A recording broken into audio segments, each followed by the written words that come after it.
Hello friend, एक बार फिर से मेरे चैनल में सीखो क्लासेस में आपका स्वागत है। आज हम देखेंगे क्षेत्रफल और परिमिति से जो भी क्वेश्चन बनते हैं उनके जो नोट्स हैं, प्रिंटेड नोट्स हैं, तो एग्ज़ाम के लिए महत्वपूर्ण होने वाली है। तो इस वीडियो को पूरा से पूरा देखने के लिए कोशिश करें।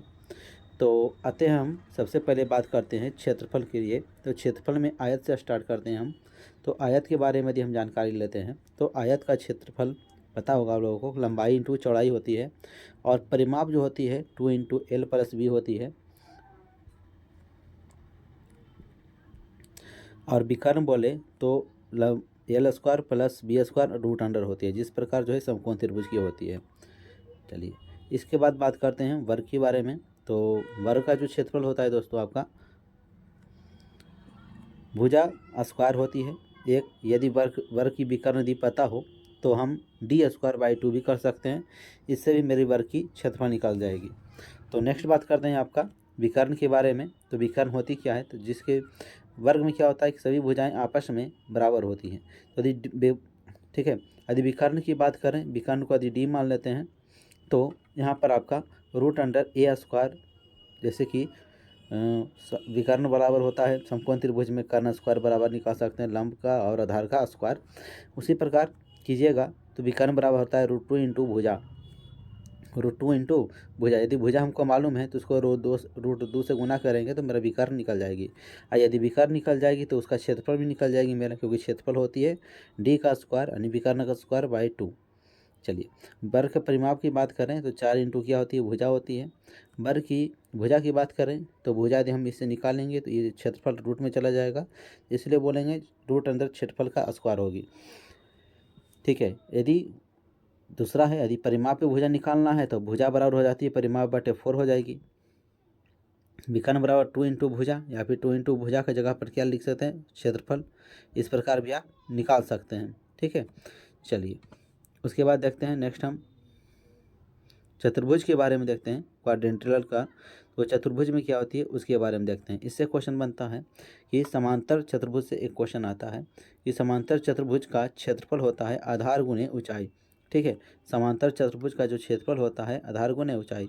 समांतर चतुर्भुज मतलब होता है ना कि इसमें चारों भुजाएं एक दूसरे के समानांतर रहेगी, जैसे रेल की पटरी होती है। नेक्स्ट देखते हैं हम समलंब के बारे में। तो समलंब की बात करते हैं तो जिसे बोलते हैं ट्राइपेजियम। ठीक है, ट्राइपेजियम। तो समलंब का जो क्षेत्रफल होता है तो हाफ यानी कि आधा समांतर भुजा का योग, यानी कि आमने सामने की भुजाओं का योग गुणे क्या होती है, ऊंचाई होती है। ठीक है, आमने सामने की भुजा का योग गुणे ऊंचाई, इसलिए बोलते हैं एक भुजा और एक भुजा समानांतर है, इसलिए बोलते हैं समानांतर भुजाओं का योग गुणे क्या होती है, ऊंचाई। इसका हाफ कर देंगे, क्या करेंगे, इसका हाफ कर देंगे। नेक्स्ट देखते हैं समचतुर्भुज के बारे में बात करते हैं। तो समचतुर्भुज में क्या होता है कि जिसको बोलते हैं रोम्बस। ठीक है, रोम्बस बोलते हैं। तो समचतुर्भुज का जो क्षेत्रफल होता है, समचतुर्भुज मतलब सभी चारों भुजा उसका बराबर होती है। ठीक है, तो समचतुर्भुज तो होता है 1/2 विकर्णों का गुणनफल। ठीक है, ये जो मेरे क्या है विकर्ण है D1 और D2, तो हाफ करके D1 इंटू D2 करेंगे, हाफ D1 D2। अब फार्मूला को याद रखिएगा। ठीक है, आप फार्मूला को याद रखने की कोशिश कीजिएगा, उसी हिसाब का हो जाएगा। Half into D1 into D2 बोले तो सीधे क्या हो जाएगा, समचतुर्भुज हो जाती है, समचतुर्भुज हो जाती है। और हाफ हो जाएगा समांतर भुजाओं का योग गुणे ऊंचाई, तो समलंब हो जाती है। ठीक है, चलिए नेक्स्ट देखते हैं हम आपका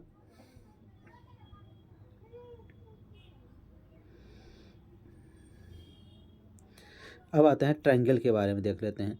ट्रायंगल में क्या कहता है, त्रिभुज के बारे में जानकारी लेते हैं दोस्तों। तो त्रिभुज में कहता है ना कि त्रिभुज का क्षेत्रफल होता है हाफ आधार गुणे ऊंचाई होती है, जैसा कि आप इसमें फिगर में दिया गया है। आपका आधार है बी और एच है, इसलिए बी एच कर दिया है। त्रिभुज की ऊंचाई बराबर होता है 2 गुणे क्षेत्रफल बटे आधार। ये याद रखिएगा, इसको ध्यान में रखिए। क्वेश्चन इस तरह से घुमाएगा, आपको ये नहीं देगा, ये तो ईजी है, घुमाएगा आपको इस तरह से, ऊंचाई दे करके पूछेगा। तो त्रिभुज का ऊंचाई बराबर बोलेगा तो 2 गुणे क्षेत्रफल। ठीक है, 2 गुणे क्षेत्रफल बटे आधार हो जाती है। इसी को सूत्र को तोड़ेंगे ना, क्रॉस मल्टीप्लिकेशन, तो आ जाती है मेरा। उसके बाद देते हैं समकोण त्रिभुज का क्षेत्रफल।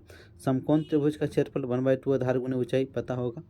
ठीक है, या फिर बी इंटू पी कीजिए, ये भी आपको पता ही होगा। अब आते हैं समबाहु त्रिभुज के बारे में। तो समबाहु त्रिभुज का जो क्षेत्रफल होता है दोस्तों √3/4 भुजा स्क्वायर होती है। √3/4 भुजा स्क्वायर समबाहु त्रिभुज का क्षेत्रफल होती है। √3/4 गुने भुजा स्क्वायर होती है। √3/4 भुजा स्क्वायर होती है। √3/4 भुजा स्क्वायर होती है। ठीक है। अब इसमें एक नया भुजा होती है जो कि एच, जो कि अलग है सबसे। तो ऊंचाई बराबर क्या हो जाती है, तो आपको ए स्क्वायर और 2 को हटा दीजिएगा। ठीक है। ऊंचाई बराबर क्या हो जाएगा आपका इसमें,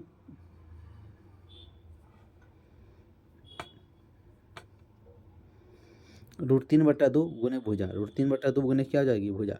√3/2 गुने भुजा करेंगे तो मेरा क्या निकल जाएगी, ऊंचाई की निकल जाएगी। ठीक है। और आधार को और 2 गुना कर देंगे और भुजा में एक और भुजा को गुना करेंगे तो मेरा क्षेत्रफल बन जाएगा ये। ठीक है। चलिए उसके बाद बात करते हैं इसमें परिमाप के बारे में। ठीक है। परिमाप की बात करते हैं तो यदि आप इसे भी निकाल सकते हैं ना। यदि समबाहु त्रिभुज का ऊंचाई दिया हुआ रहे तो आराम से निकाल लेंगे, क्योंकि ऊंचाई से भुजा निकल जाएगा मेरा। ठीक है। भुजा से मेरा क्षेत्रफल निकल सकता है, तो इस प्रकार भी निकाल लीजिएगा। परिमाप बात करें तो परिमाप तीनों को घेरेगा कितना, ए यानी 3 हो जाएगा इसका परिमाप। अब आते हैं विषम बाहु त्रिभुज रहने पर क्या करते हैं, तो विषम बाहु यानी तीनों भुजा अलग अलग होगा। इसका ए है, इसका सी है और इसका बी है, तीनों अलग है। तो इस प्रकार का त्रिभुज का क्षेत्रफल आप जानते होंगे, 10th में पढ़े होंगे हीरो का सूत्र बोल करके। तो एस बराबर होता है ए प्लस बी प्लस सी, यानी तीनों भुजाओं का योग बाई क्या करेंगे 2 कर देते हैं, जिसमें से ए बी सी भुजा की त्रिभुज की भुजाएँ रहेगी। उसके बाद इस फार्मूला में डाल देंगे तो मेरा निकल जाएगा विषम बाहु के लिए। अब आते हैं उसके बाद बात करते हैं दोस्तों, इसके बाद बात करते हैं आपका समद्विबाहु त्रिभुज का क्षेत्रफल। समद्विबाहु त्रिभुज के बारे में बात करते हैं, इसकी 2 भुजाएं बराबर होती है। तो ध्यान दीजिएगा, समद्विबाहु त्रिभुज का क्षेत्रफल बराबर होता है आपका कि b/4। ठीक है। नीचे का बेस का जो भुजा अलग होती है उसका बारे में, b/4 रूट क्या हो जाएगा, रूट b/4 रूट b/4 अब क्या हो जाएगा, रूट लग जाएगा।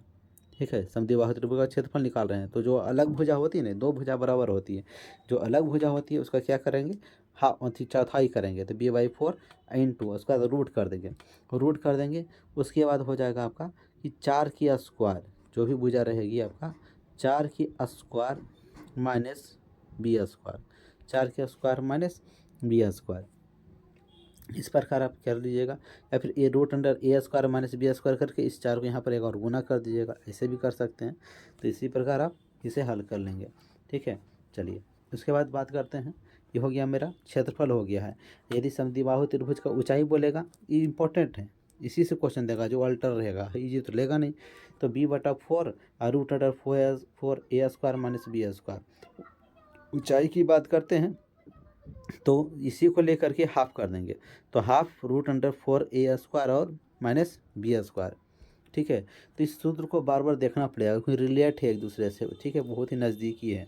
यहाँ पर देखिए b/4 को हटा देता है, हाफ कर देता है तो ऊंचाई निकल जाता है।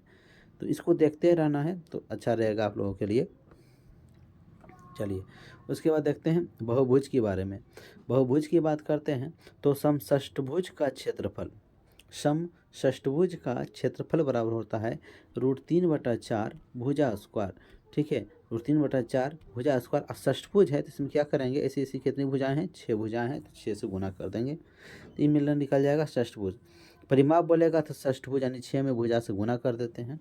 एन भुजा, षष्ठभुज तो 6 था, यदि एन रहता तब तो एन भुजा के बहुभुज के अंतः कोणों का योग, अंतः कोणों का योग क्या होता है, तो n-2 2 × n-2 या फिर 19 को गुना कर सकते हैं, n-2 गुने 180 भी कर सकते हैं।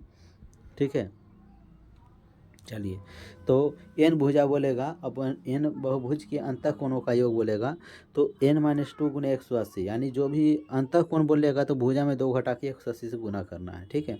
यदि बोलेगा कि 42 बहुभुज के अंतः कोणों का योग, तो 42 में क्या करेंगे, 2 घटाएंगे 40 और 40 को 180 से गुना कर देंगे। इस प्रकार निकाल लेंगे कोणों का योग। ज़्यादा लंबा तो क्वेश्चन पूछेगा नहीं भुजाओं में, 8 से 10 भुजा वाले होते हैं, वो तो एग्जाम्पल में बोल दिए। चलिए बात करते हैं दोस्तों, हम थोड़ा सा इसमें क्वेश्चन पर आते हैं। क्वेश्चन जो आपका है टाइप 1 क्वेश्चन आते हैं। तो यदि किसी आयत की लंबाई 20% बढ़ा दी जाएगा हो और उसके चौड़ाई में कितनी प्रतिशत की कमी की जाए कि उसके क्षेत्रफल में कोई परिवर्तन नहीं हो, कोई परिवर्तन नहीं हो, तो लंबाई में बढ़ा रहा है लेकिन चौड़ाई में कितने प्रतिशत की कमी करेगा कि क्षेत्रफल में कोई परिवर्तन नहीं होगा। तो इस प्रकार के क्वेश्चन के लिए क्या करने हैं कि जो भी बढ़ोतरी हुआ है, ठीक है, तो लंबाई में बढ़ोतरी हुआ है तो देखिएगा 100 में 100 था तो 100 से 120 बढ़ गया है सीधे, ठीक है, 100 से कितना बढ़ गया है 120 बढ़ा दिया, 20% मतलब 120, ठीक है। तो ध्यान दीजिएगा कितना की कमी किया जाए तो जितना के है, तो देखिएगा यहाँ पर कि वृद्धि होने के बाद 120 हो गया, 120 में कितना फालतू है 20 है, तो 20/120 गुने क्या कर दिया है 100। तो इसको हल करेंगे तो इस प्रकार निकल जाएगा 16.2/3। यही मेरा क्या है उस क्षेत्रफल में अथी चौड़ाई में कमी निकल गया, चौड़ाई में ये कमी निकल जाएगा आपका। यही चौड़ाई में बढ़ा था तो लंबाई में कमी निकलता मेरा। तो इस प्रकार के क्वेश्चन को थोड़ा सा ट्रिकली बनाएंगे ताकि समय कम लगे, ठीक है। यदि कमी, इसमें कमी बोल रहा है, वृद्धि बोलेगा तो प्लस करना पड़ेगा हमको, ठीक है। तो इसीलिए इसका एक फार्मूला भी है कि यदि किसी 2 आयामी आकृति समकोण त्रिभुज, आयत के समकोण त्रिभुज भी बोल सकता है या फिर आयत के बोल रखता है कि आयत के आयाम में x% की वृद्धि या कमी होने पर दूसरे आयाम में कितनी की कमी करें कि क्षेत्रफल नहीं बढ़े। तो इस प्रकार का क्वेश्चन है x/100 प्लस माइनस x गुने 100। इस प्रकार का फॉर्मूला लगा के इसे आसानी से हल कर सकते हैं। चलिए, ये मेरा ट्रेलर वीडियो लेकर के आ रहे हैं, इसका संपूर्ण सलूशन कराएंगे, पहले कमेंट में बताइए कि कैसा रहेगा।